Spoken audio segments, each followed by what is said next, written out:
அஸ்ஸலாமு அலைக்கும் friends, welcome to Asif kitchen. இன்றைக்கி நம்ம சிம்பிளான முட்டை புரிஜி எப்படி செய்யலான்னு பார்க்கலாம். அதுக்கு 3 மீடியம் சைஸ் வெங்காயம் பொடிசாக நறுக்கி வச்சுக்கோங்க.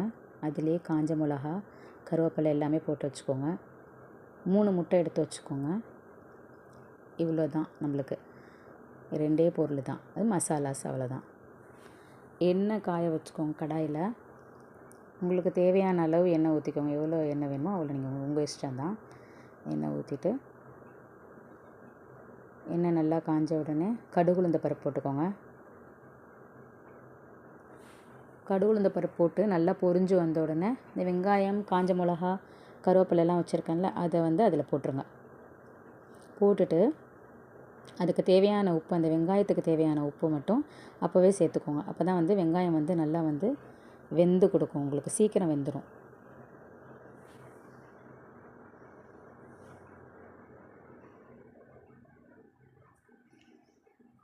நல்லா ஒரு கிளறிட்டு மூடி வச்சுக்கோங்க. நான் நான்ஸ்டிக்கில் பண்ணுறதுனால அடுப்பு ஃபுல் ஃப்ளேமில் வச்சுருக்கேன்.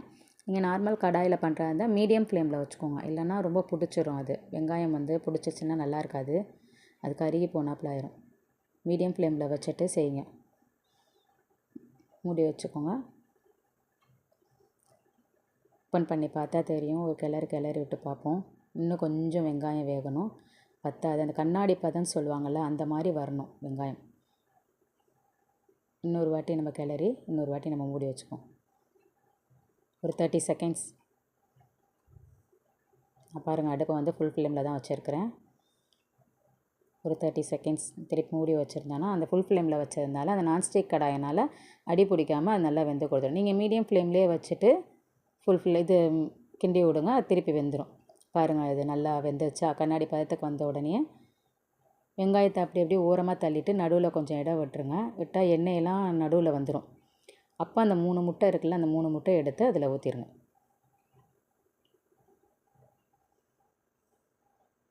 ஆயிலெலாம் வந்துருச்சு பாருங்கள். அந்த ஆயிலே அந்த 3 முட்டையை ஊற்றிடுங்க. முட்டை ஊற்றினவுடனே எப்போவுமே கிண்டிடாதீங்க, நல்லா இருக்காது. கொலன்னு ஆயிரும், ஒரு மாதிரி பிஸ்குன்னு ஆயிரும். அது மாதிரி ஊற்றாதீங்க.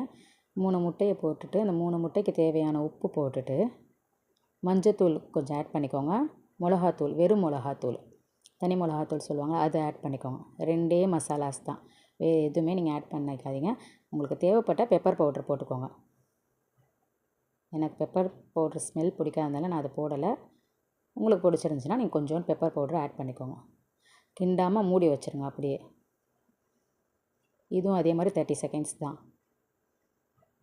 ஓப்பன் பண்ணி பாருங்கள். சுற்றி முட்டை வெந்துருச்சு. இப்போ நல்லா கிண்டி விடுங்க.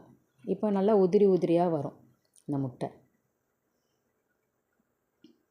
பாருங்கள், எவ்வளோ அழகாக உதிரியாக வந்திருக்கு. நல்லா கிளறிக்கோங்க. ஏன்னா எல்லாமே நம்ம இதில் போட்டாச்சு, மசாலாஸு, உப்பு எல்லாமே போட்டாச்சு. இதுக்கப்புறம் எதுவுமே ஆட் பண்ண தேவையில்லை. நல்லா கிண்டி விட்டுட்டே இருங்க.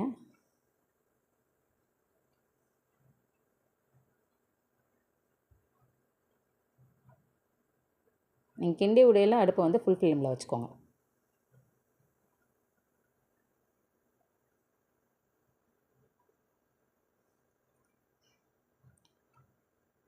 இது ஒயிட் ரைஸு, இடியாப்பம், இதுக்கெலாம் நல்லாயிருக்கும்.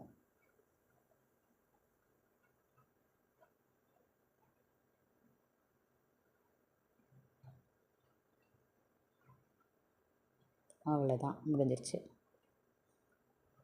லாஸ்ட்டாக மல்லிக்கீரை போட்டுட்டு கொஞ்சோன்னு, அவ்வளோதான், ஃபினிஷ்ட் ஆயிடுச்சு. சிம்பிளான முட்டை பொரிஜி எப்படின்னு பார்த்தீங்களா? இந்த வீடியோ உங்களுக்கு பிடிச்சிருந்தா வீடியோவை லைக் பண்ணுங்கள், ஷேர் பண்ணுங்கள், கமெண்ட் பண்ணுங்கள். மறக்காமல் சேனலை சப்ஸ்கிரைப் பண்ணுங்கள். எனக்கு ரொம்ப சப்போர்ட் பண்ணுங்கள். இன்ஷா அல்லாஹ் நானும் உங்களுக்காக ரொம்ப துவா செய்கிறேன். நீங்களும் எங்கள் குடும்பத்துக்காக துவா செய்யுங்க. அஸ்ஸலாமு அலைக்கும்.